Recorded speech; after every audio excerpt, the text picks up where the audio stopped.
Velkommen til webinar om AI, altså Artificial Intelligence i arbeidsliv, utdanning og opplæring. Vi skal utforske litt nærmere hvem som styrer utviklingen, og da holder vi oss jo her i de nordiske land. Arrangørene det er Nordisk nettverk for livslang læring, NLL, og Direktoratet for høyere utdanning og kompetanse. I dag skal vi høre litt om hvordan partene i arbeidslivet kan bidra når nye digitale verktøy, sånn som AI, som man sier på ofte dansk og svensk og sånn, og KI, vi i Norge sier kunstig intelligens, skal tas i bruk og implementeres i arbeidslivet, i en virksomhet. Hva er det ansatte, ledere og styrer i bedriftene har behov for å lære om, og hvordan skal man ivareta de ansatte? Og hvordan kan lærere og de som utvikler kurs og utdanning bidra? Bakgrunnen for dette webinaret er at Nordisk nettverk for livslang læring lanserer en serie med 5 videopodcaster, 5 filmer, om AI i arbeidslivet. Disse er laget av et nordisk ekspertnettverk som består av partene i arbeidslivet i de 5 nordiske land. Mitt navn er Anne Solsvik, og sammen med min kollega Andreas Gravdal, som også er her i dag, har vi ansvar for å være nasjonal koordinator for NLL i Norge, og for å styre dette nettverket som står bak videopodcastene. Disse 5 filmene vil dere finne på en egen landingsside, og dere ser adressen på dette bildet, AI i arbeidslivet, NLL. Og nå vil Andreas vise oss denne siden. Der kan dere se litt om hvordan nettverket har jobbet, hva vi har jobbet med, og hvordan vi har tilnærmet oss arbeidet med disse 5 filmene. Dere kan se filmene enda litt lenger ned her. Det er altså 5 episoder, hver av de består av litt ulike perspektiver. De er laget på de nordiske landenes egne språk, men med engelsk teksting. Og de varer sånn litt i overkant av 7 minutter hver film. Dere skal få høre en av innlederne i dag, som står bak og er ekspert og skuespiller i den norske episoden, og også en ekspert fra den svenske episoden. Men før dere får høre dem, så skal jeg bruke litt tid på å fortelle litt mer om NLL. Kan du bytte slide igjen, Andreas? Her ser dere programmet, og jeg skal ikke lese det høyt. Jeg regner jo med at når dere er her i dag, så har dere lest programmet på nettsiden. Vi skal lage et opptak av webinaret, og da er det innlederne som vil være i fokus, og ikke deltakerne. Så dere som har meldt dere på og bare sitter og lytter, vil ikke synes i opptaket. Vi kommer til å dele det i etterkant. I denne formen for arrangement, webinar, så er det ikke så mye rom for dialog, men vi vil veldig gjerne høre fra dere gjennom chatten. Så har dere kommentarer eller spørsmål, så bruk chatfunksjonen som dere finner på verktøylinjen nede i skjermen. Der kan dere skrive spørsmål, og så vil både arrangører og innledere forsøke å svare underveis, eller vi vil følge opp i etterkant når vi legger ut opptak. Så var det litt grann om NLL da. Det er et nytt bilde. Vi er en nettverksorganisasjon, og det er lag på lag med nettverk. Vi styres av en hovedkoordinator, som for tiden har sin lokasjon i Danmark. Hun bytter litt på. Og så har hvert nordisk land en egen nasjonal koordinator. Dette forsøker vi å illustrere på bildet til høyre her, og jeg skal ikke gå i detalj. Dette kan dere lese mer om på nettstedet, hvor adressen ser dere nederst. Det er Nordisk ministerråd som finansierer NLL, og som legger føringer for hva vi skal jobbe med. Og målet for NLL er å spre og dele kunnskaper av praksiserfaringer på tvers av de nordiske land, og på den måten bidra til policyutviklingen i landene. Vi arrangerer konferanser, webinarer og seminarer, og lager rapporter og artikler og verktøy, og alt deles på nettstedet og gjennom et nyhetsbrev. Så vi oppfordrer dere til å gå inn og lese mer om NLL på nettstedet. Neste bilde, Andreas. Der ser vi visjonen til Nordisk ministerråd, Visjon 2030, og det handler om at Norden skal innen 2030 være verdens ledende når det gjelder å være klimamessig og grønt orientert. Vi skal bidra til et sosialt inkluderende Norden og et konkurransedyktig Norden. Da snakker vi arbeidsliv. Og sosial inkludering handler jo for så vidt også om arbeidslivsdeltagelse. Og ekspertnettverket som står bak disse filmene jeg har nevnt om AI, de har hatt fokus både på dette med sosial inkludering i arbeidslivet, ved at ansatte skal lære nye ting og kunne takle omstilling, og et konkurransedyktig Norden, hvor bedriftene takler omstillinger blant annet ved at man sørger for å være oppdatert på bruken av nye digitale verktøy og løsninger, inkludert kunstig intelligens, artificial intelligence. Da var det nok om NLL for denne gangen, og jeg skal gi ordet til dagens første innleder, Espen Lynghaug. Dere ser han på bildet sånn midt på dette lysbildet, sammen med Benedikte Sterner. Espen er fra arbeidsgiverorganisasjonen NHO i Norge, og er en av ekspertene i filmene, og han har deltatt i nettverket. Og vi tenker gjerne da at innenfor det som kalles den nordiske modellen, er det samarbeid mellom arbeidsgiver- og arbeidstakerorganisasjonene som er en av de store styrkene. Og det vil dere få et godt inntrykk av ved å se på den norske episoden, da, som på engelsk heter Digitalization at Work, a Hive, a Revolution or an Evolution. Espen vil snakke litt i kjølvannet av dette temaet i sitt innlegg i dag. Vær så god, Espen, ordet er ditt. Tusen takk. Da skal vi prøve å dele denne presentasjonen. Da er vi i gang. Ja, gode deltakere fra hele Norden. Jeg skal holde innlegget på norsk, som dere sikkert hører. Jeg skal forsøke å snakke tydelig og ikke for fort. Og for å hjelpe forståelsen over landegrensene, så har jeg skrevet veldig mye av det jeg skal si, og en del av det jeg ikke skal si i presentasjonen. Takk for muligheten til å belyse hva ledelsen i bedriftene og styrene bør ha av grunnleggende kunnskap for å ta kloke og strategiske valg i møte med KI. Og forhåpentligvis unngå å gå seg vill eller investere i løsninger som ikke gir verdi. Og vil den norske modellen basert på felles mål, tillit, åpenhet og et godt partssamarbeid være til hjelp også i den digitale transformasjonen? Men først, kunstig intelligens, eller KI som vi forkorter det, er det en hype, forstått som opphausa og manipulerende omtale eller markedsføring? Eller er det en revolusjon som kommer rullende over oss? Eller er det kanskje mer en evolusjon som gradvis vil implementeres og finne sin plass i bedriftenes produksjon? Da kan du bytte lysark. Ikke godt å vite hva man skal tro når man ser hvor ulikt forskjellige eksperter beskriver fremtiden med KI. Gudvin og Andersen fra Instituttet for informasjons- og kommunikasjonsteknologi mener at her går det fort unna. Daron Acemoglu, som er samfunnsøkonom og var nobelprisvinner i økonomi i fjor, mener derimot at dette ikke kommer til å gå ut over arbeidskraft og oppgaver i de nærmeste årene i hvert fall. Da kan vi bytte igjen. Kunstig intelligens har vært kraftig hypa i mange tiår, og vi har vel alle sett eksempler på overpositive forventninger. Men min påstand det er at KI i de aller fleste bransjer mer kommer som en evolusjonsprosess over tid, snarere enn som en revolusjon. Og det kan lønne seg å bruke litt tid. Det amerikanske konsulentfirmaet Gartner de har en hype-syklus som viser hvordan teknologier går gjennom ulike faser av oppmerksomhet og forventninger før de stabiliserer seg. I 2023 så plasserte Gartner generativ KI helt på toppen av oppblåste forventninger.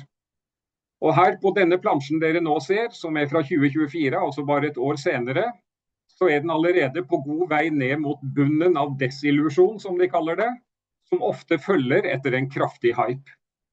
I hype-syklusen så følges bunnen av desillusjon av en opplysningstid. Det er denne oppoverbakken dere ser, før en mer utviklet variant av teknologien kan tas i bruk i det de kaller produktivitetsplatået.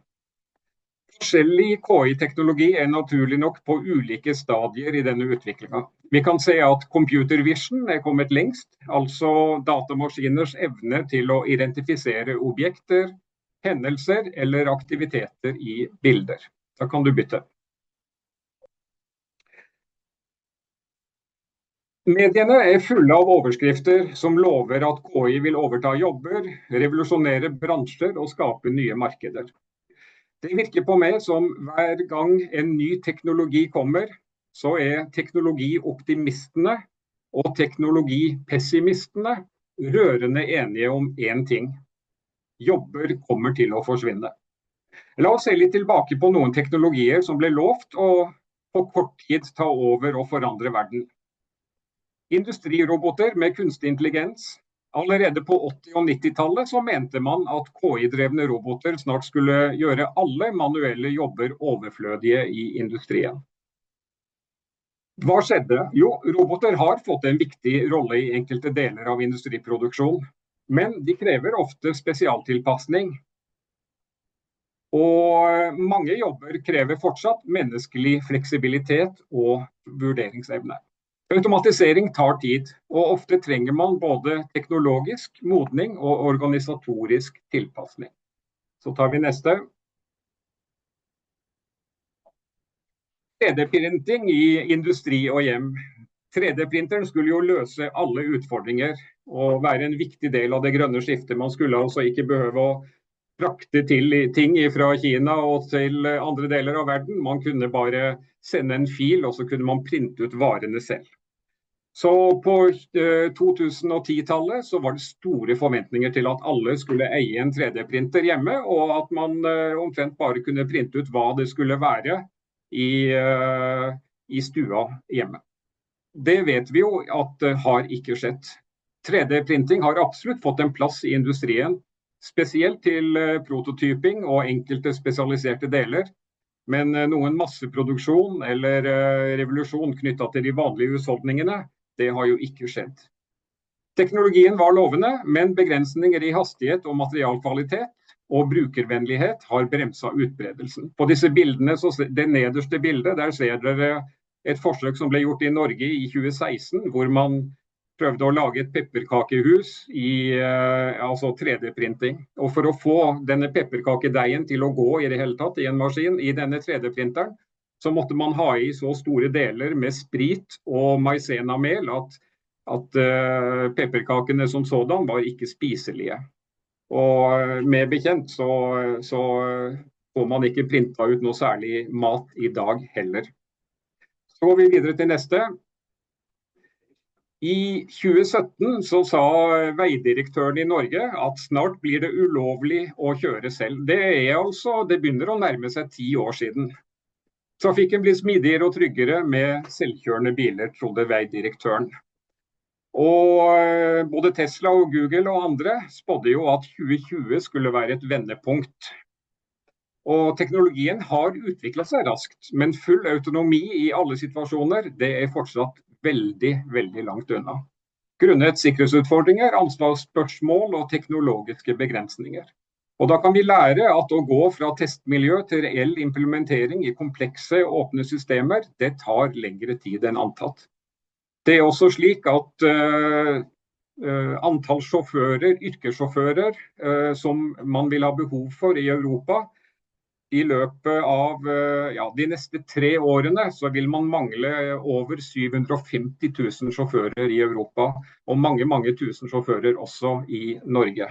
Og det er vel ingen som spår yrkessjåførens nærlige død, for å si det slik. Da går vi videre. Hvis vi ser på NHOs kompetansebarometre, det siste barometret det er fra 2024 og ble lansert nå i februar, så har man spurt bedriftene hva de tenker om KI. 70% av bedriftene de mener at KI vil være viktig for bedriftens fremtidige vekst og konkurranseevne. Og omtrent like mange svarer at de mangler den kompetansen de behøver for å implementere og ta KI i bruk. Det er også en forventning om at KI vil endre oppgavene i bedriftene, og 1 av 5 av bedriftene som har svart, tror at KI vil redusere behovet for ansatte. Men hvis vi går videre til neste slide, så kan vi se en spørreundersøkelse som ble gjort i regi av NHO, Abelia, Nelfo og Finans Norge i 2023. Det var Samfunnsøkonomisk Analyse som gjorde denne. Og da har man spurt bedriftene som har tatt KI i bruk, og det er ca. 1/4 av bedriftene, virksomhetene i Norge, som sier at dette har de tatt i bruk. Og da svarer 90% av disse at de har ikke sett noen endring i bemanningen. Noen har endog måttet øke bemanningen på grunn av at de har tatt bruk denne teknologien.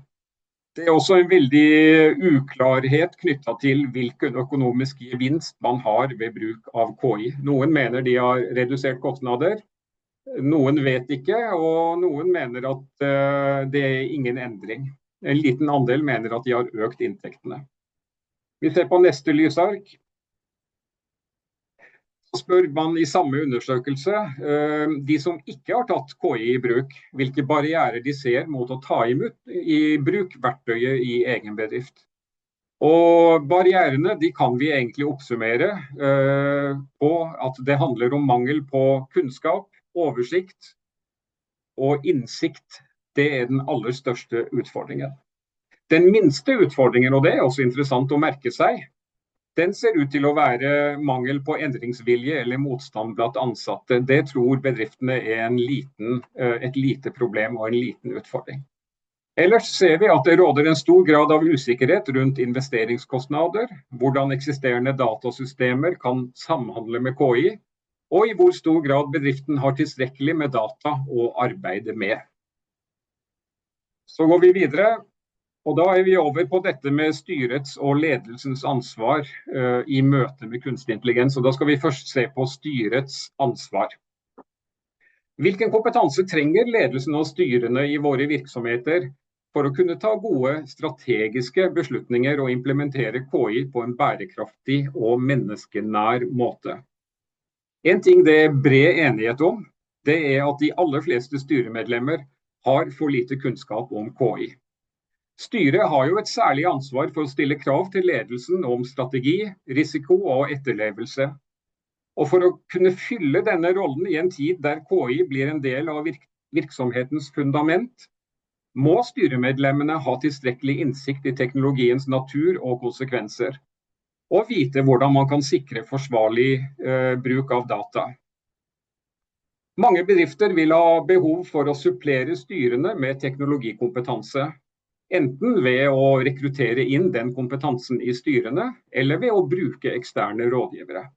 Et viktig poeng som ikke kan understrekes nok, det er at beslutninger om KI, den må ikke overlates til teknologene alene, men ses i sammenheng med forretningsstrategi og øvrig organisasjonsutvikling. Så går vi videre til hva ledelsen har av ansvar i møte med kunstig intelligens. Og ledelsens oppgave er naturlig nok på det mer operative planet. Og her vil jeg særlig trekke frem behovet for en god bestillerkompetanse. Men legg merke til på denne lista at det meste handler om mennesker. Om involvering, kulturbygging, forankring og endringsledelse. Mye av dette er jo generisk kompetanse som gjelder enhver beslutning eller endring av betydning i bedriftene. Jeg vil særlig trekke frem hvor viktig det er å involvere tillitsvalgte og medarbeiderne i prosessen. Noe som både gjør implementering og resultatet bedre. Her vil de bedrifter som allerede har en kultur for åpenhet, samarbeid og kompetanseutvikling ha et klart fortrinn.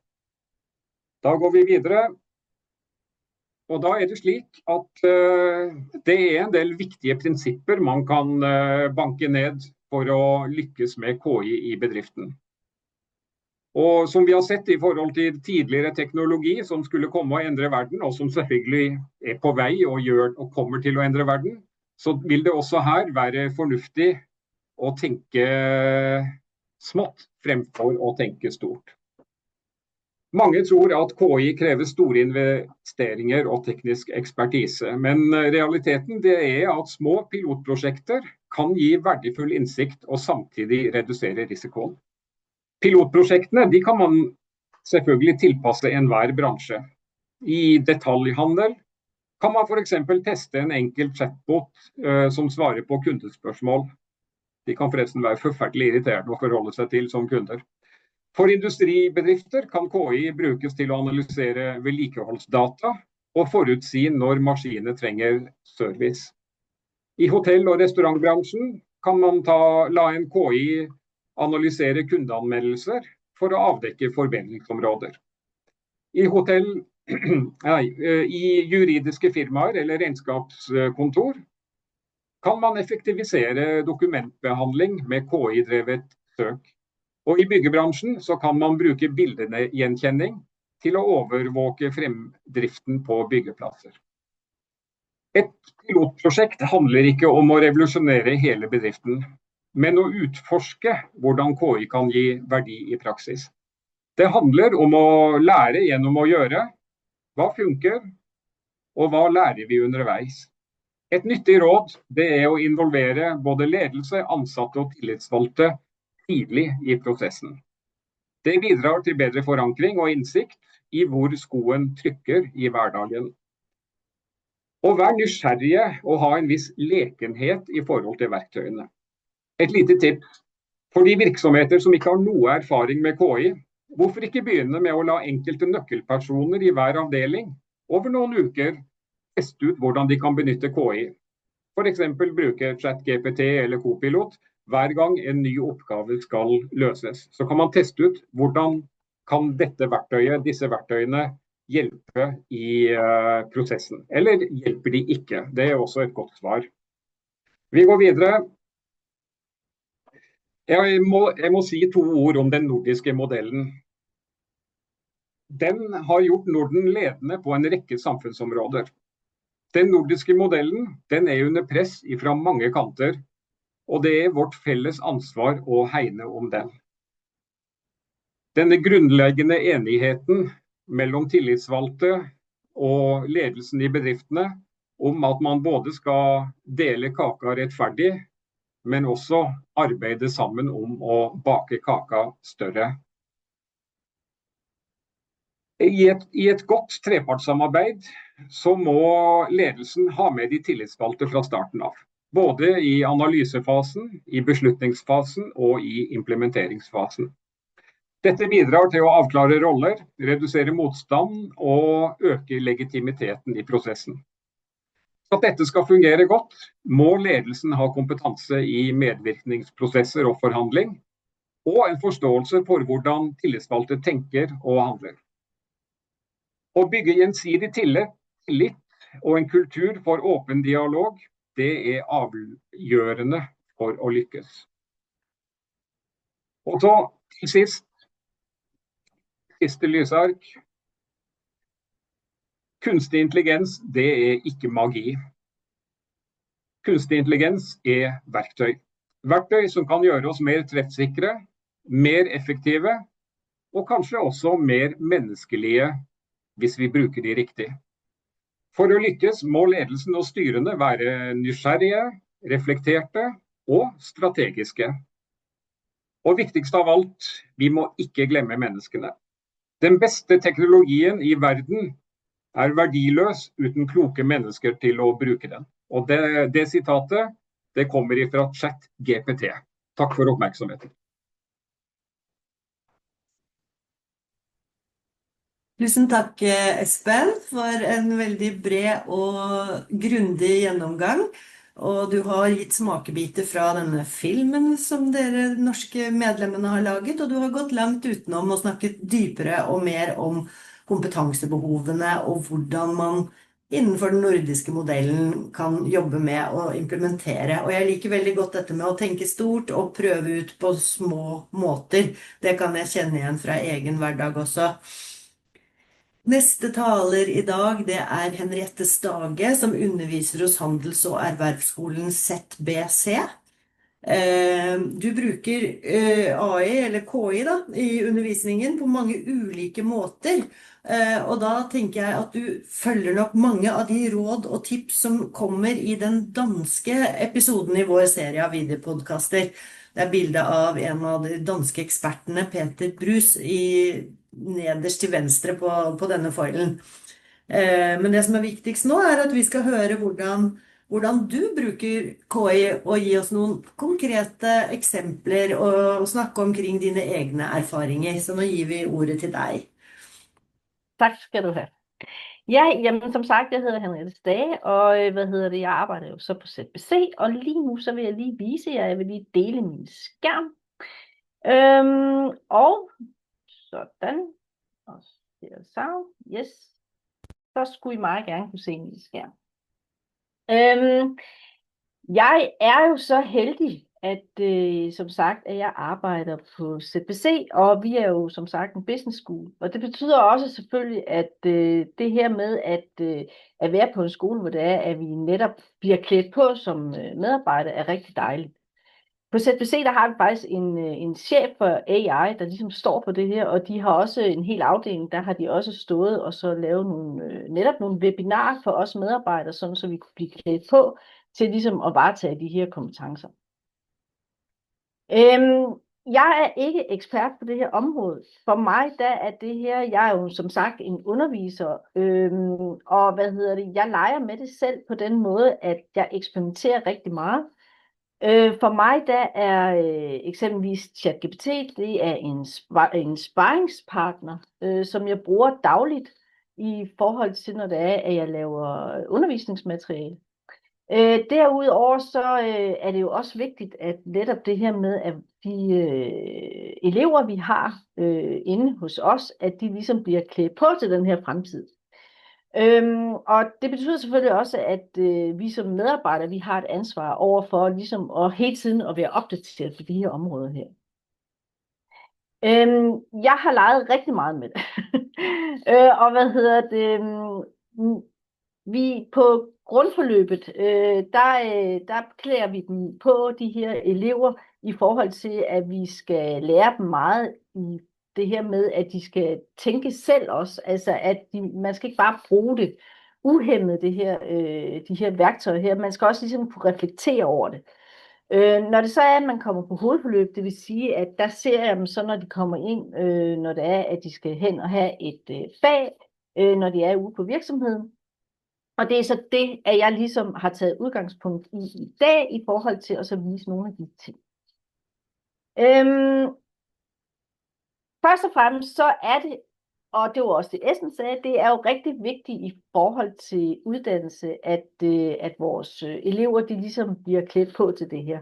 For der er jo ingen tvivl om, at netop inden for business, der inden for vores områder, jamen der er det jo nogle kompetencer, som bliver mere og mere relevante for vores elever. Det er jo heller ikke nogen tvivl om, at jeg tror da i hvert fald på, at det her med, når det er, at man har nogle gode AI-kompetencer, så betyder det også, at man er bedre rustet til, når det er, at man skal ligesom ud og så finde noget arbejde. Så for os, der er det vigtigt det her med, at vi hele tiden prøver at så ligesom at forberede eleverne på, at tiden den står altså ikke stille, og det betyder også, at teknologien står heller ikke stille. Man skal hele tiden være på forkant i forhold til, hvordan at teknologien den udvikler sig.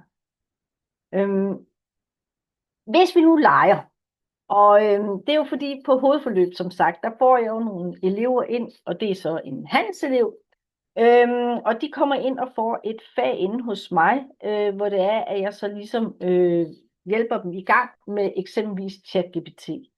Jeg hjælper dem egentlig ikke i gang med først og fremmest med at anvende det, fordi det jeg sådan set rigtig gerne vil gøre, det er, at jeg gerne vil gøre dem nysgerrige på det her nye værktøjer.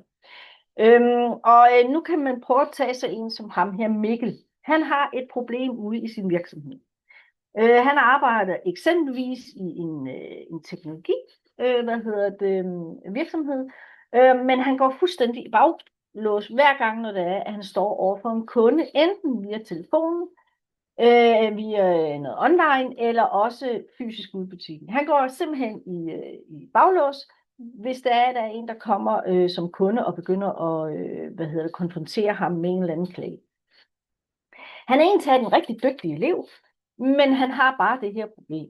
Ude i virksomheden, der kan den oplæringsansvarlige måske godt have lidt svært ved faktisk at lære dem omkring det her med kundeklager og konflikthåndtering, fordi at, der er travlt ude i virksomheden, så derfor så kan det godt være svært. Lige netop her, der kan man så sige, at der kunne løsningen jo så være, at man valgte at så bruge en ChatGPT-bot, hvor det er, at man gik hen og ligesom simulerede den her kundeinteraktion med feedback. Og det man kan sige med det er jo, det betyder for så en som Mikkel, som måske har lidt svært ved det, at han faktisk kan blive trænet i det her, ved at der kommer nogle realistiske øvelser. Men det gør også, at han er faktisk i et trygt miljø til at starte med, og det betyder selvfølgelig også, at han ikke behøver at være så bange for, hvordan han agerer til at starte med. Det kan jo så betyde, når man er blevet trænet i sådan noget her, at han faktisk næste gang han så står i en situation med sådan nogle kundeklager, at han så faktisk bliver rigtig dygtig til det og ved, hvordan han skal reagere. Når så en elev som Mikkel kommer ind til mig, så har jeg så udviklet så en chatbot. Og det betyder så, at han faktisk på hovedforløbet op ved mig, bliver introduceret til så en chatbot, hvor det så er, at de simpelthen bliver lært op i det her med konflikthåndtering. Så har jeg designet den her chatbot til, at den skal være rigtig slem. Den skal være rigtig uforskammet, på den måde, at den skal virkelig prøve at få Mikkel til at virkelig at tænke over, hvordan han ligesom håndterer den her kunde. Der er jo forskel på kunder, og det betyder, at jeg har designet den til, at den skal kunne agere forskellige kundetyper, sådan så han hele tiden ligesom bliver udfordret på de her forskellige kundetyper. Det, jeg synes, der er ret genialt ved min chatbot, det er det her med, at den er god til faktisk at give feedback. Og det betyder selvfølgelig, at for Mikkel, jamen så kan han få noget effektiv feedback i forhold til, jamen hvad kunne han så egentlig have gjort bedre for, ligesom at håndtere så en kundetype her.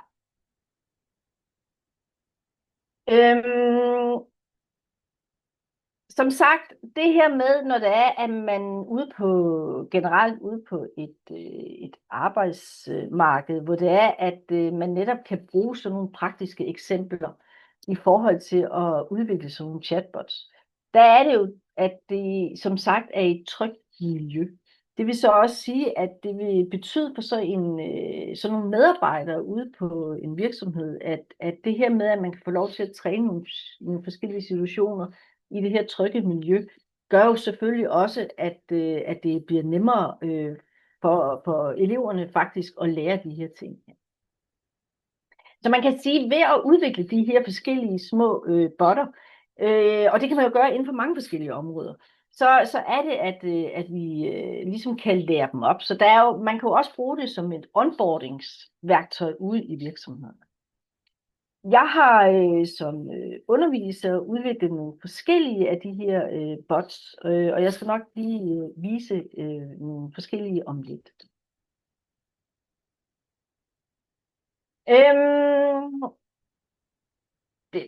Jeg vil egentlig lige vise her. Den her hjemmeside her, som jeg har lavet i forbindelse med, at jeg skulle hen og præsentere det her på det her webinar, den har jeg sådan set også lavet via AI.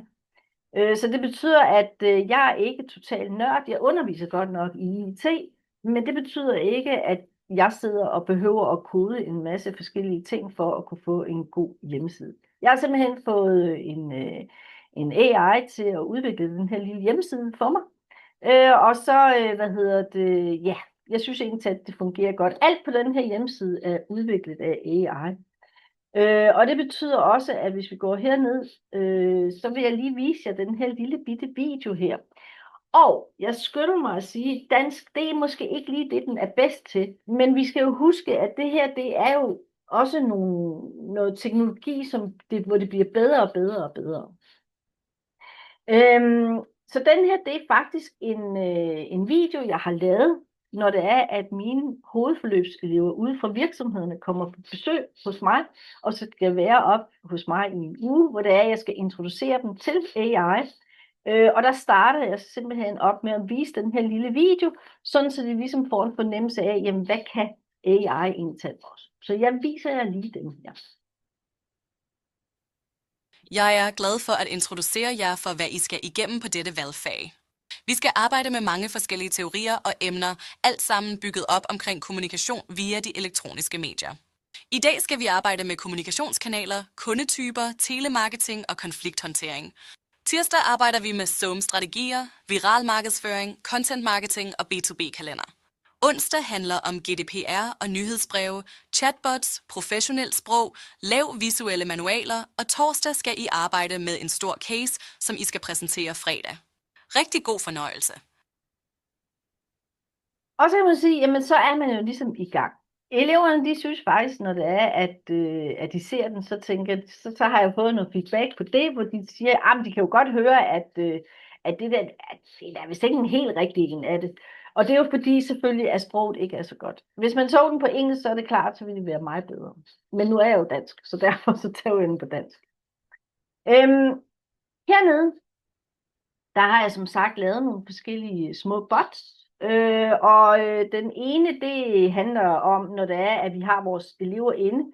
Der har jeg lavet en lærepladsguide, som simpelthen hjælper den med at skrive nogle bedre ansøgninger. Den hjælper den også eleverne med ligesom at forberede sig til at gå til jobsamtaler og finde en elevplads. Den her, det er en telemarketing-træner, og mine elever, som kom ud fra virksomhederne i den uge, de var inde hos mig, dem satte jeg simpelthen til at lave et manuskript, som de skulle bruge, når det var, de skulle prøve at have en kundekontakt og prøve at booke et møde. Det, der godt kan være svært, når man booker et møde, det kan godt være svært ligesom at komme igennem til at så få et møde i stand, fordi de har så travlt virksomhed. Den her telemarketingstræner her, har jeg så trænet til, at den simpelthen udfordrer med at komme med en masse indvendinger, sådan så at eleverne de bliver udfordret på det. Det, der er smart, når det er, at man arbejder med sådan nogle, med de her egne chatbot, det er jo, at vi kan simpelthen designe dem, sådan så at de kun bliver inden for det område, som vi nu skal arbejde med. Og det betyder også, at jeg kunne give dem noget instruktion i forhold til, at de skulle sørge for, at eleven måske kom med 6 forskellige forslag til, hvordan at de ligesom skulle gribe an for at få et møde. Og så bagefter, så når de har kommet med de her indvendinger af chatbotten, så skulle de så komme med noget god, konstruktiv feedback til eleven, sådan så at de ligesom vidste, jamen okay, hvad skulle jeg egentlig have gjort? Så har jeg deltaget som projektleder i forhold til at udvikle noget omkring sådan noget, en skoleoplæringsinstruktør. Det vil sige, en skoleoplæring, det betyder jo, at det er nogle elever, som måske ikke lige har været i stand til lige at få en elevplads, praktikplads. Og så her, det er så faktisk designet til selve instruktørerne på skolerne, sådan så at de ligesom kan hjælpe med at få lavet nogle praksisnære opgaver til inden for de her retninger her. Nu kan jeg ikke selv se den her, kan jeg se. Og jeg skal lige fjerne mig selv. Jo, når det er, at vores virksomheder, som vi ligesom har kontakt med ude på hovedforløb, så er det jo sådan, at på et tidspunkt, så skal deres elever, de skal jo til fagprøve. Og til så en fagprøve, der kan det faktisk godt være svært for sådan en oplæringsansvarlig, og så måske hjælpe eleven, fordi at ja, det kan det bare godt, og derfor så den her, det er en oplæringscoach, som jeg har designet, sådan så at den ligesom kommer og hjælper med nogle konstruktive forslag til nogle gode problemstillinger i forhold til, når det er, at de skal i gang med at lave en fagprøve. Ja, og så har jeg som sagt den her lille konflikttræner. Et andet eksempel, jeg også plejer at vise mine elever, fordi det er jo også sådan, at det er jo ikke alle elever, som måske er lige gode til det her med at skabe et overblik i forhold til, hvor meget, hvis det er, at de har et meget stort pensum. Og så viser jeg dem simpelthen den her Notebook LM, som jo er et eksempel, hvor det er, at de kan uploade nogle forskellige dokumenter eksempelvis, og så kan de lynhurtigt ligesom få et overblik over, jamen, hvad er det egentlig, at det her det handler om. Det, der er smart ved det her, det er sådan set, at nogle mennesker er jo bedre til at lytte, end til at læse. Og det, der er rigtig fedt ved det her, det er faktisk, at når man har lavet og uploadet eksempelvis en pdf, så kan de sådan set agere og lave en hel samtale ud fra det, altså lave en podcast. Og de har lige lavet det, sådan så man også kan få det på dansk. Fordi før i tiden, der var det på engelsk, men nu kan man faktisk gå ind og så ændre sproget, sådan så man kan sikkert også få det på norsk. Og så, og så kan man så høre, hvad handler det her egentlig om. Og de laver det ligesom Velkommen. en podcast. I dag skal vi kigge nærmere på en uddannelse, der hedder Digital Handel. Vi har fået et dokument her fra Uddannelsesnævnet, som giver et overblik. Ja, Og ja, målet er jo at give dig, der lytter med, et klart billede af, hvad den her uddannelse egentlig går ud på. Hvem er den for? Hvordan hænger den sammen? Nu gør jeg ikke mere ud af det, men de laver det som sådan en podcast. Det dokument, jeg sådan set har uploadet, det er det laver de simpelthen om til at, ligesom et dialog mellem to, der snakker sammen. Og det er jo genialt for vores elever. Yes, jeg hopper lige tilbage igen til min lille... Skal I finde det? Upsi. Jeg skal lige finde det der. Nu er der sådan en... Oh my God, nu går den ned foran øjeblik. Jeg skal lige have den der væk. Og så... Sådan. Det var ikke det. Der. Yes. Skal jeg lige flytte mig selv igen? Ja. Godt. Det er jo sådan, at vi skal jo selvfølgelig også hele tiden tænke lidt over os som undervisere, men også generelt, så kan man jo sige, at vi skal hele tiden balancere det her. Det er jo ikke sådan, at når jeg har hovedforløbselever inde, så er det jo ikke sådan, at de ikke får en menneskelig kontakt i form af at være underviser, altså mig. Det er klart, at der skal være en balance imellem det her med, at vi skal bruge den her form for teknologi, og så også det her, at de så også selvfølgelig skal have en undervisning fra mig af. Så det er jo ikke sådan, at når de kommer op til mig op på skolen, at jeg så bare sætter dem til, og så og lege med chatbot, og det efter det. Det er klart, at der skal hele tiden være en balance.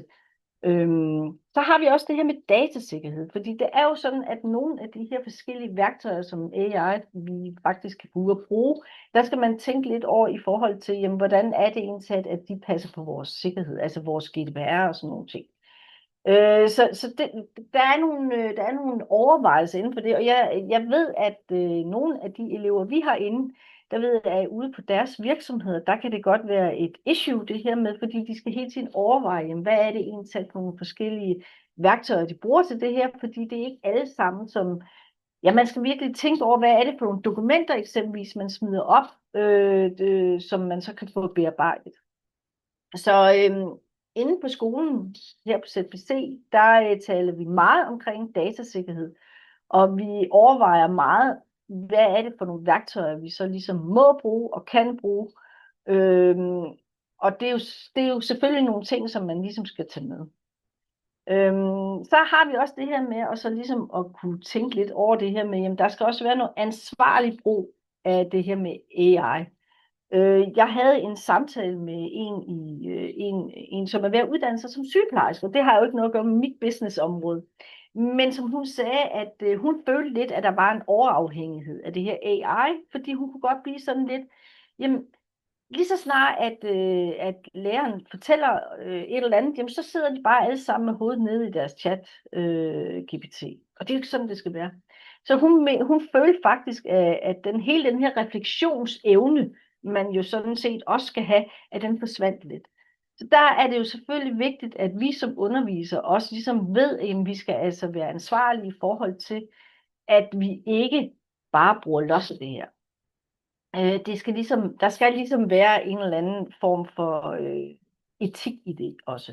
Så vi skal tænke over, hvordan vi gør det. Og vi skal træne vores elever i også at tænke sådan og reflektere. Så ja.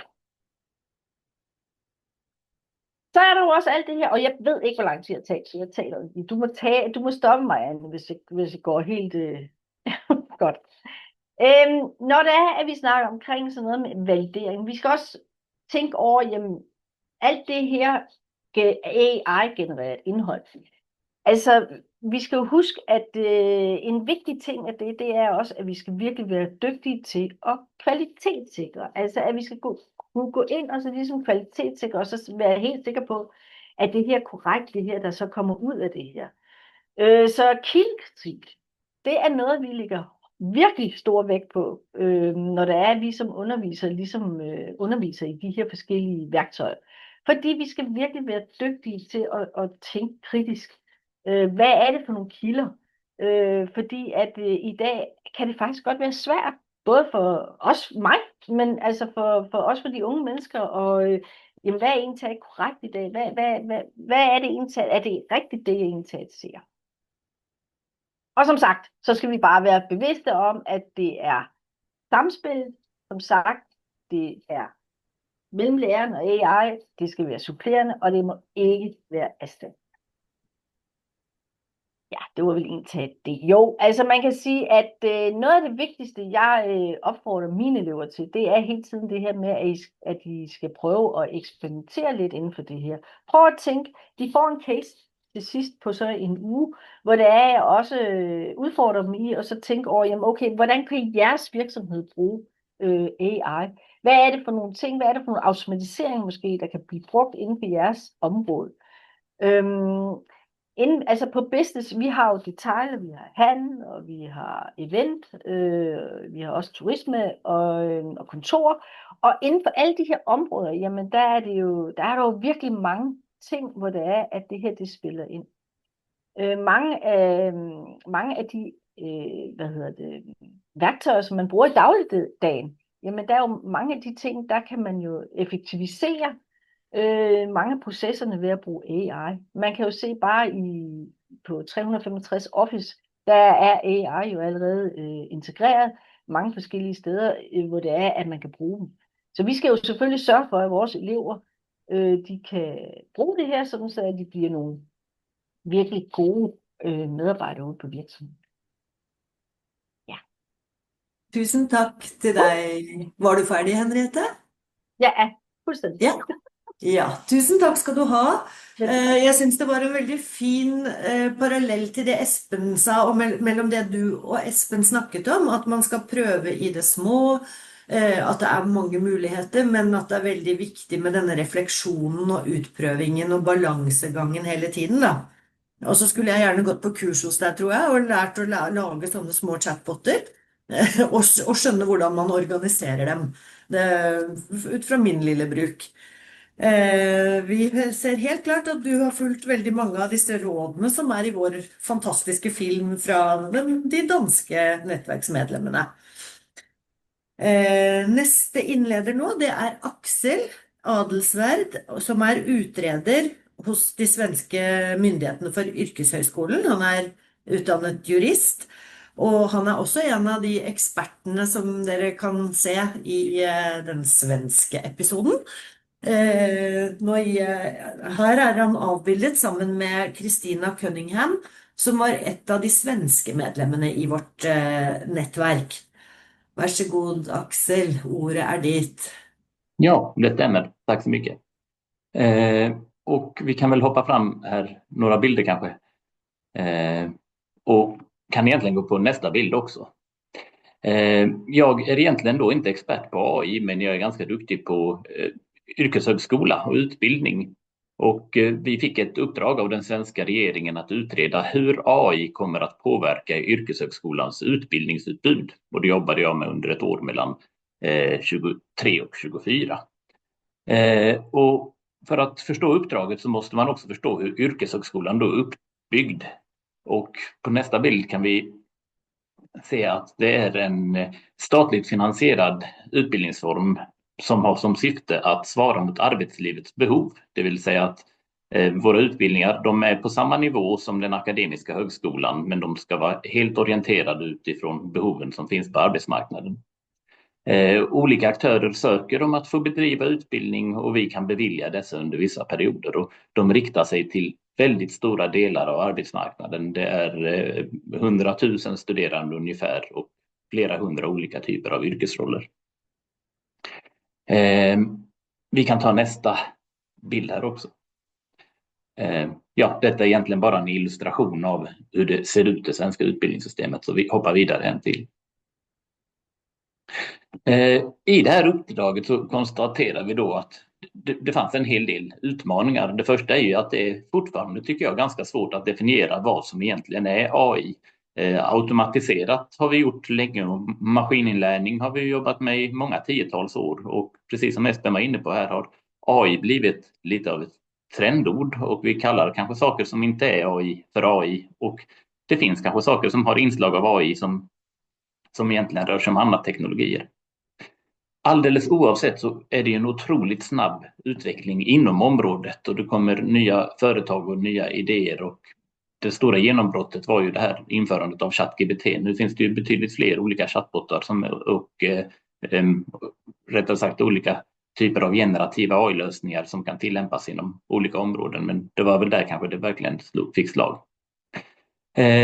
Något vi också konstaterade i vår analys är att AI är ju en general purpose technology, det vill säga som elektronik till exempel eller motorn, att det går att tillämpas på väldigt, väldigt många olika yrkesroller och det i sin tur ger följdverkningar för andra yrkesroller. Och vilket också var en utmaning för oss. Om vi tar nästa bild så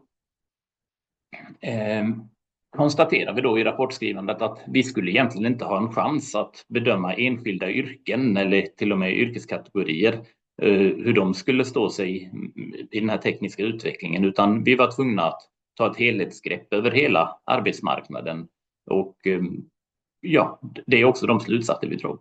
Generella slutsatser överhuvudtaget.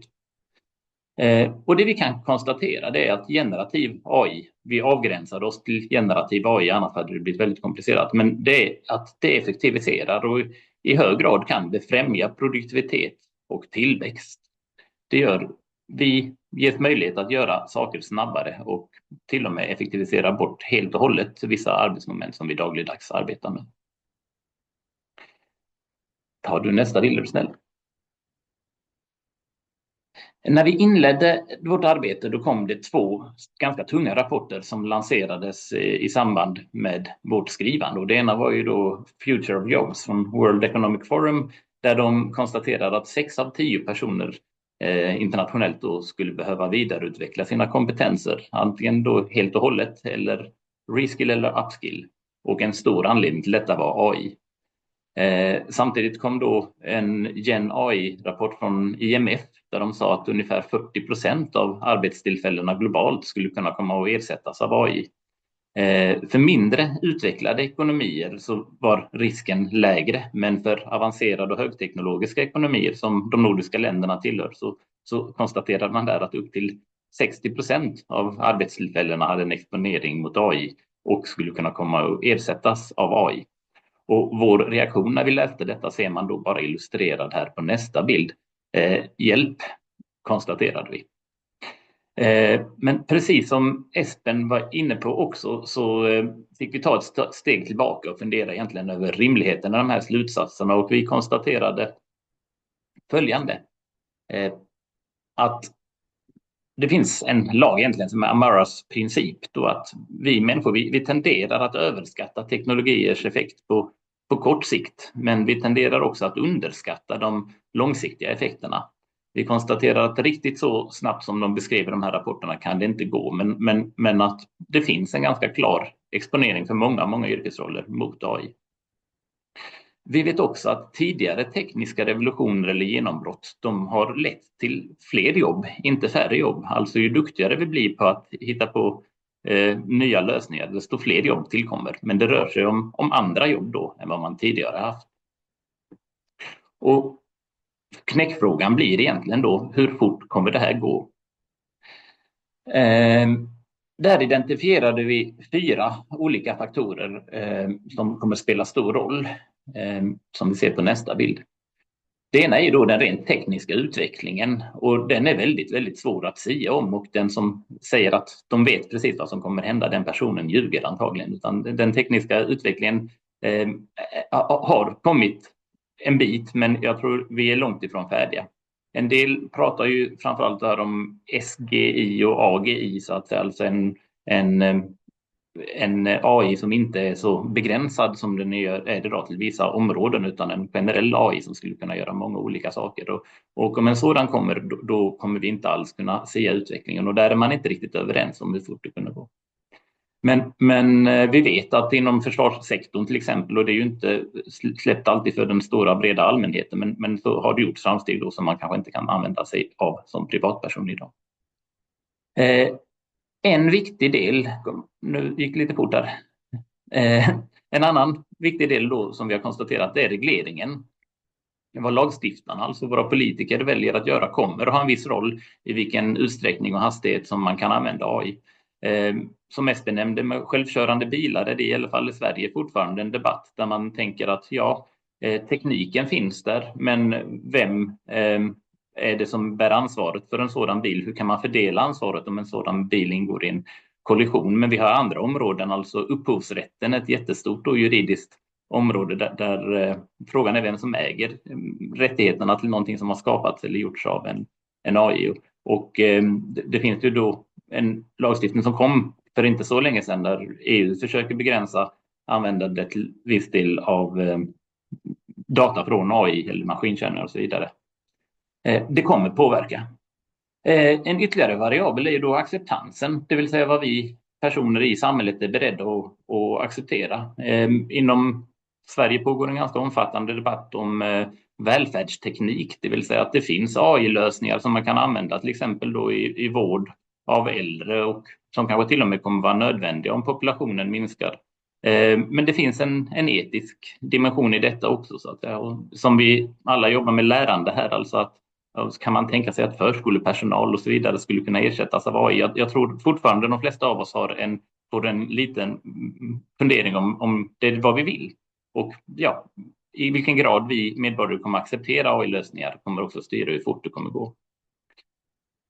Och slutligen egentligen konkurrens. Och konkurrensen sker ju då mellan både företag och mellan nationer och kanske till viss del intressesfärer, så att säga. Att eftersom vi vet att det effektiviseras så kan det uppstå en situation, tror jag, där man måste använda AI för att klara sig i en konkurrenskraft. Och det gäller ju egentligen då på alla plan. Och det kommer antagligen skynda på införandet inom vissa sektorer. Att om man då inte använder de tekniska hjälpmedel som finns, då kommer man hamna efter i konkurrensen i olika sektorer. Skulle kunna byta bild där, ja. Några intressanta iakttagelser allt det här, det är ju då att dagens generativa AI, den är bra på text och beräkningar då, eller matematiska modeller och bild. Och de slutsatser vi har dratt utifrån detta, det är att tjänstemannasektorn påverkas i betydligt högre grad än vad vi i Sverige kallar för arbetaryrken. Alltså i Amerika använder man ju ibland white collar jobs eller blue collar jobs. Och då är i alla fall i Sverige de jobb som är mest utsatta, de så kallade white collar jobben. Och vi tror att det finns ganska tydliga tendenser på detta, inte minst inom sektorer där de som jobbar vanligtvis tjänar ganska mycket pengar.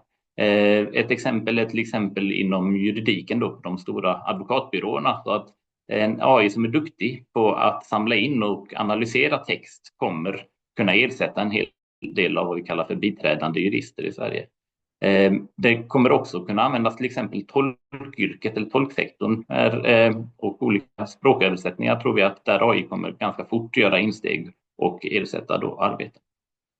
I inledningen av vårt arbete fick vi höra av ganska många att kreativa yrken inte skulle kunna ersättas, att AI inte kan vara kreativ. Men vi konstaterade ganska fort där att den är ganska duktig på att imitera kreativitet. Det vill säga att om du frågar, om du tidigare har jobbat på reklambyrå till exempel och ägnat mycket tid åt att ta fram en bild och kunna sälja den till ett företag. Så som ett företag då istället kan välja att fråga en AI och få 10 förslag på bilder och därefter beskriva vad de vill ha för ändringar på bilderna, så kommer antagligen rationella företag kanske välja den biten istället. Så att förmågan att imitera kreativitet, och samma sak gäller egentligen andra områden också.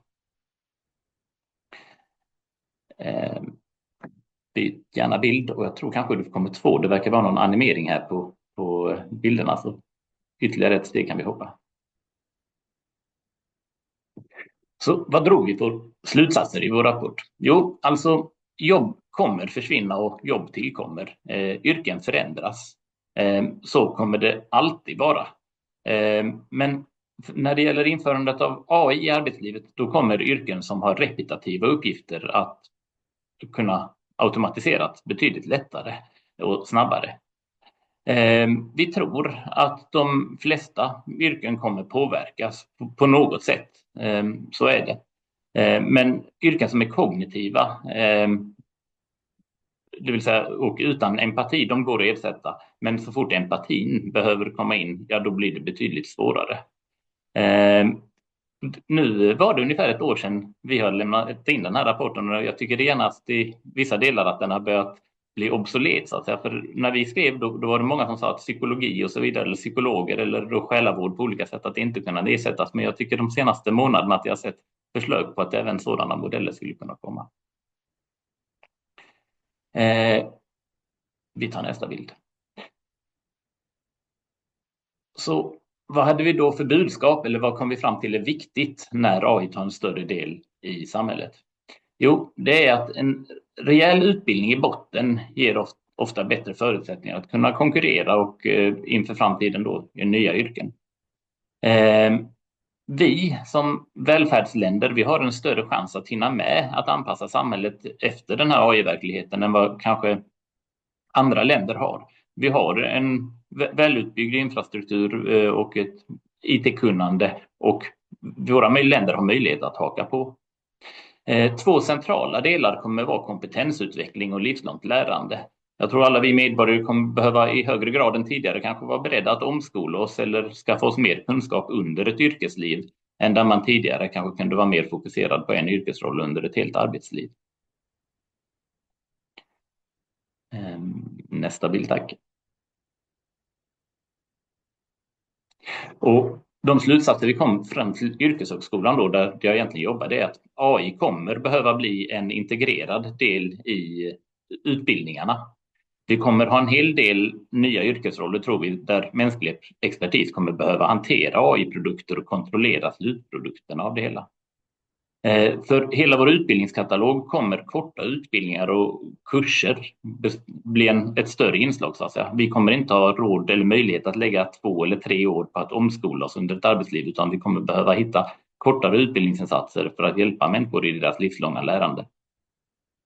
Och en hög grad av flexibilitet kommer behöva krävas. Att det är inte heller sannolikt att vi kommer kunna avsätta kanske dagar under vår arbetstid, utan kanske behöver ägna oss åt studier ibland på kvällar och helger och så vidare.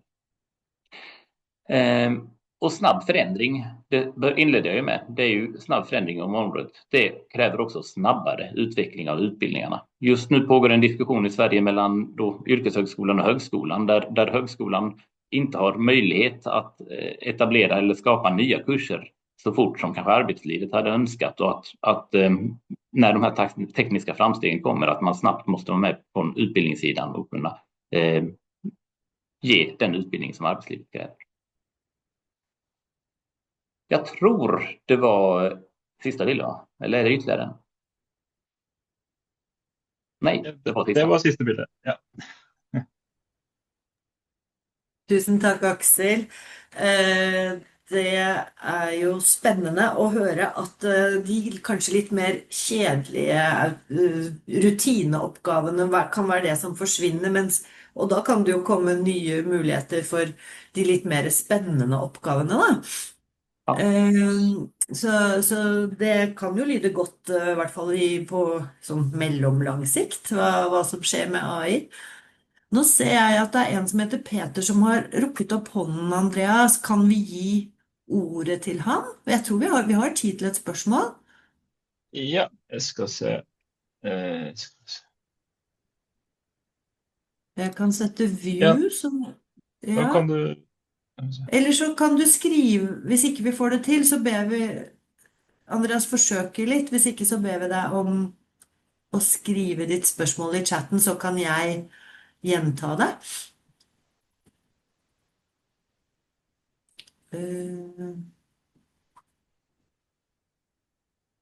Ja, så jeg har Peter, har du mulighet til å ta av mikrofonen, kanskje? Jeg ser ikke sånn, jeg har trykket på ask to unmute, men du får kanskje skrive i chatten. Ja, jeg beklager dette. Vi er litt fanget av at vi har valgt webinar som form, og at vi da har basert oss på at kommentarer fra dere som deltar må komme i chatten, og så kan vi enten svare skriftlig, eller vi kan gjenta spørsmålene. Så Peter, skriv gjerne i chatten, så skal vi følge opp.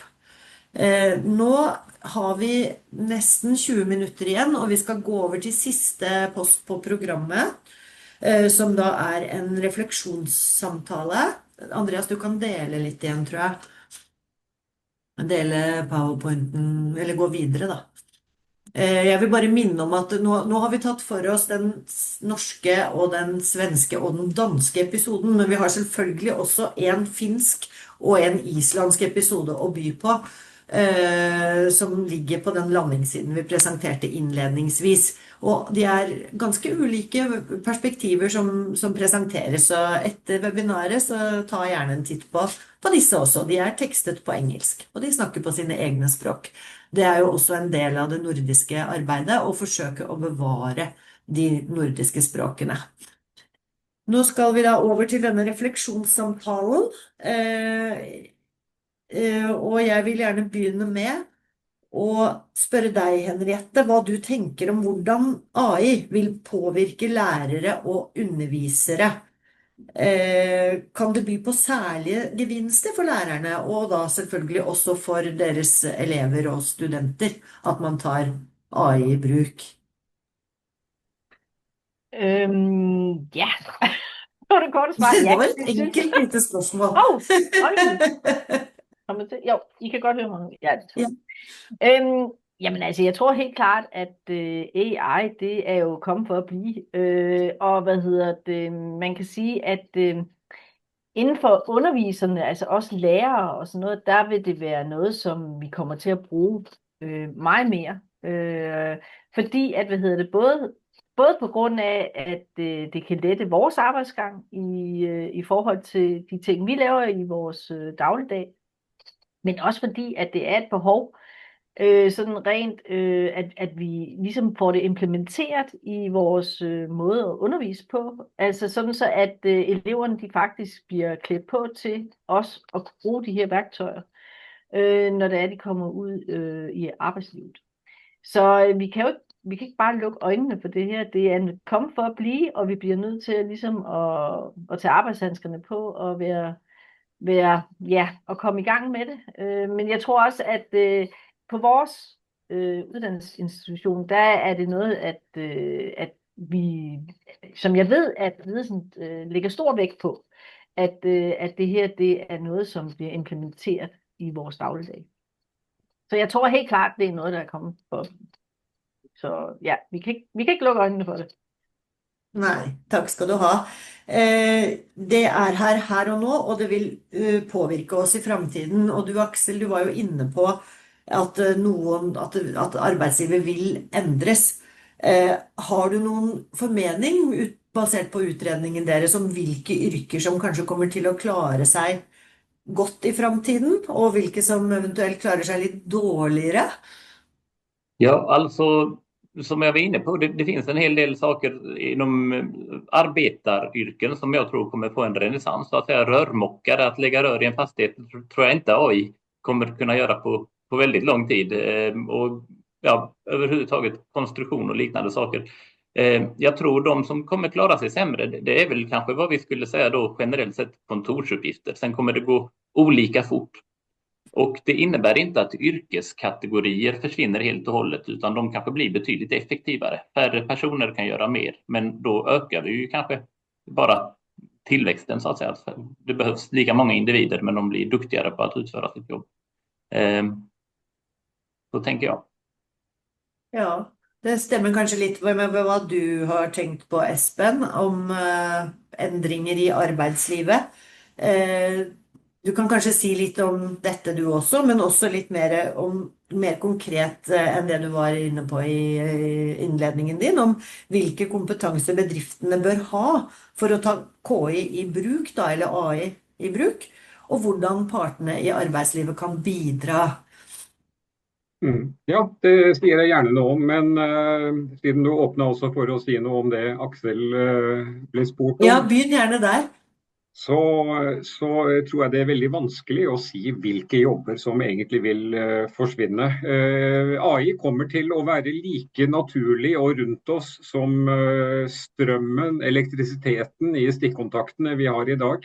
Vi kommer til å ha samme forhold til AI alle sammen som vi har til strøm i stikkontakten og til vann i springen og til å kunne bruke laptoper og annen teknologi. Men vi har jo merket oss at de som skal spå om fremtiden, de har jo kommet med mange forskjellige spådommer. Nå skulle journalistene og kirurgene og advokatene bli overflødige. Det var jo budskapet for 4-5 år siden. Det er vel ingen som egentlig tror det i dag. Bussjåførene og andre skulle bli borte også, og det er vel heller ingen som tror på videre, i hvert fall ikke i nordisk klima vinterstid, at vi skal få noen selvkjørende biler som skal stå opp på Dovrefjellet i snøsludd med tilsnødde kameraer og utstyr. Så det er spennende å se, men jeg er helt enig. Jeg tror rørleggeren er et av de yrkene, og håndverksfagene nok kommer til å leve godt videre. Men også disse yrkesgruppene kommer til å bruke kunstig intelligens som en del av arbeidet, som et verktøy som de har i verktøykassa sammen med rørtangen.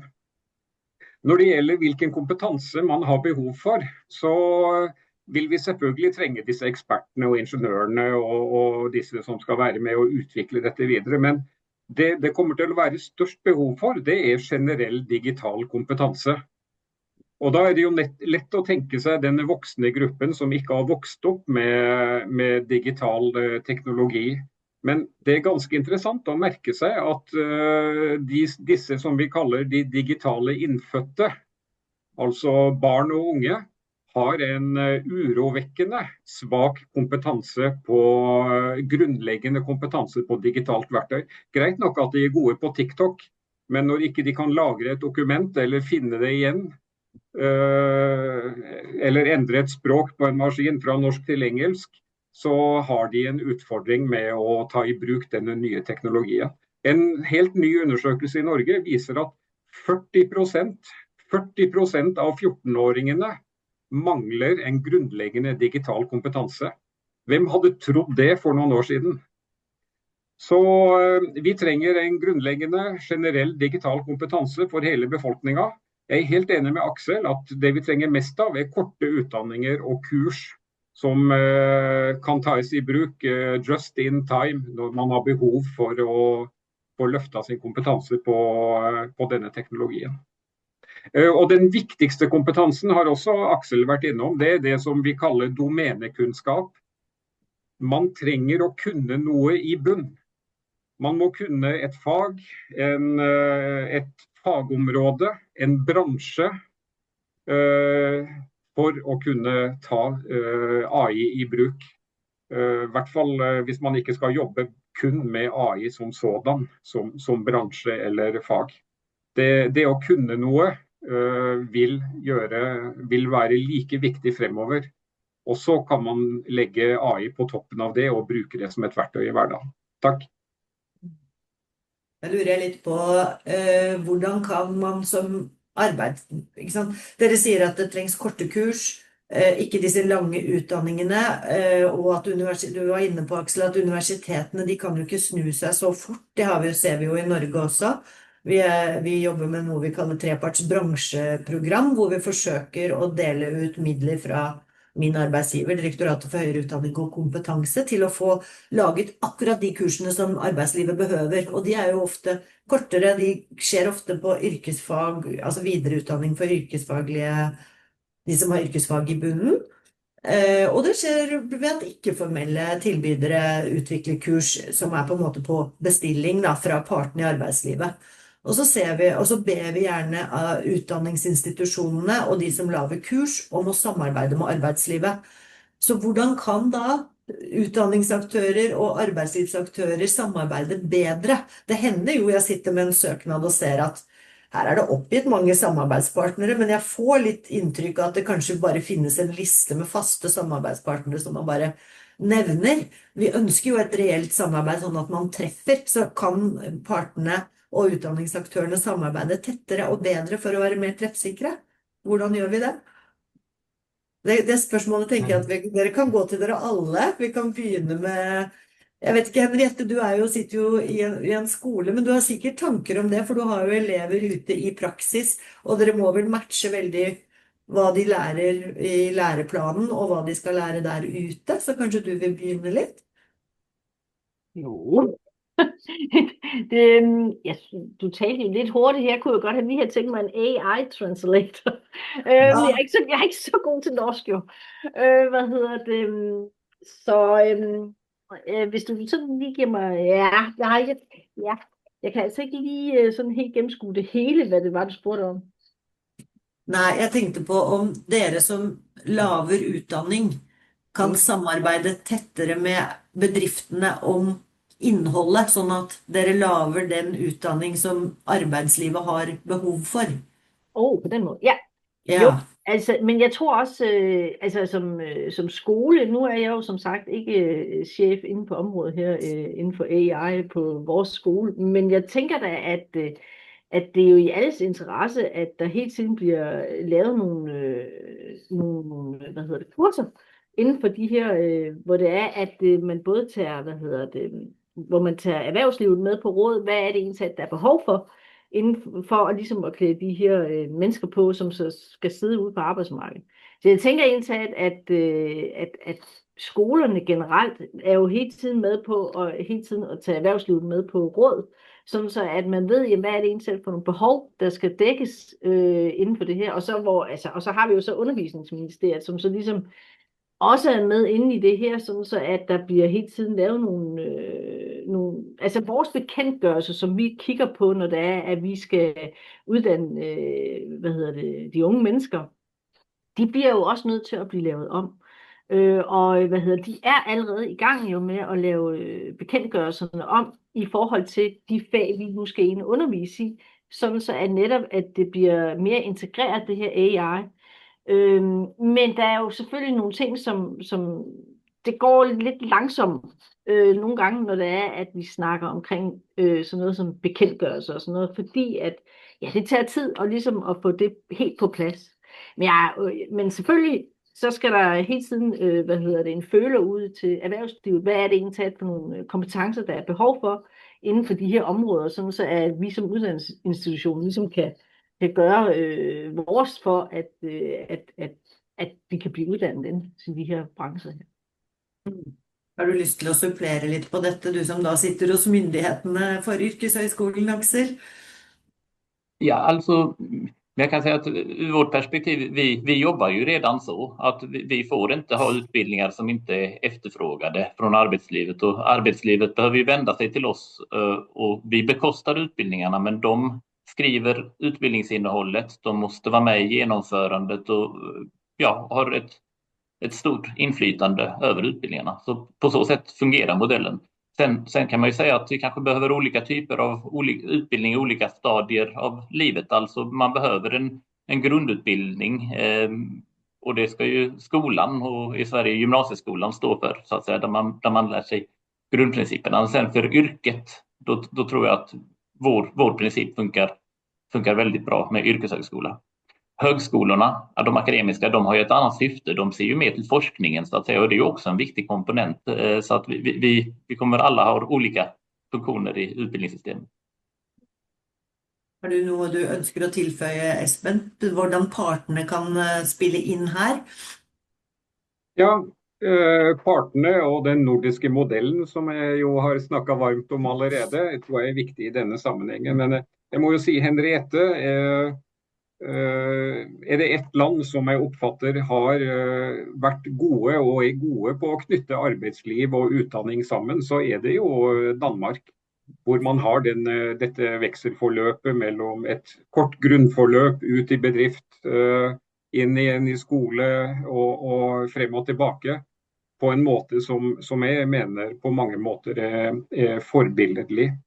Men jeg tror det handler om at vi må ha et tettere samarbeid på fagopplæring og på fagskoleutdanning, så mener jeg at da er vi kommet ganske langt, eller jeg egentlig har et godt spor på dette. Vi er nødt til å få høyere utdanning også med på dette arbeidet. Og det handler mye om regler, ikke sant? At man har lov til å bruke disse studiepoengene om igjen, og at man skal ha mer disse mikrogradene, kortere utdanninger enn hele tiden å tenke bachelor og master i denne sammenhengen. Så der er det mer å gjøre.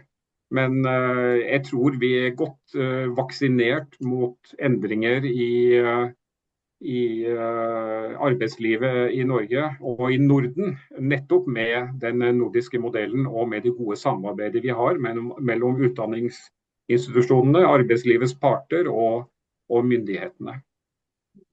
Da klarer vi da å ta styringen sånn at vi ikke blir overlatt til disse store internasjonale IT-gigantene som bare pøser ut med AI-kurs og andre kurs på digitaliseringsfronten. Jeg tror leverandørene alltid vil spille en rolle, og en viktig rolle i å levere kompetanse i tillegg til de produktene som de vil selge. Jeg ser egentlig ikke noe stor fare i det. Jeg tror det mer handler om at vi fortsatt må ha styringen. Arbeidslivets parter må ha styringen på dette. Og vi må ha slike seminarer som det vi har i dag, hvor vi snakker litt om hva er dette her for noe. Og går det riktig så fort som noen hevder, og skal vi må heve stemmen og ha flere stemmer i tillegg til leverandørene og de som har selvfølgelig en egen interesse i å hause opp dette og alt som handler om ny teknologi, fordi at man gjerne skal selge dette også. Men at leverandørene har en rolle samtidig i kursing og opplæring, det synes jeg er helt naturlig. Henriette? Og så skal man jo så stadigvæk huske på, at alle de store tech-firmaer, jamen det er fint nok, at de kan alle de her ting, og det skal vi jo selvfølgelig tage til os, fordi vi skal jo også hele tiden uddanne os og blive klogere inde på området.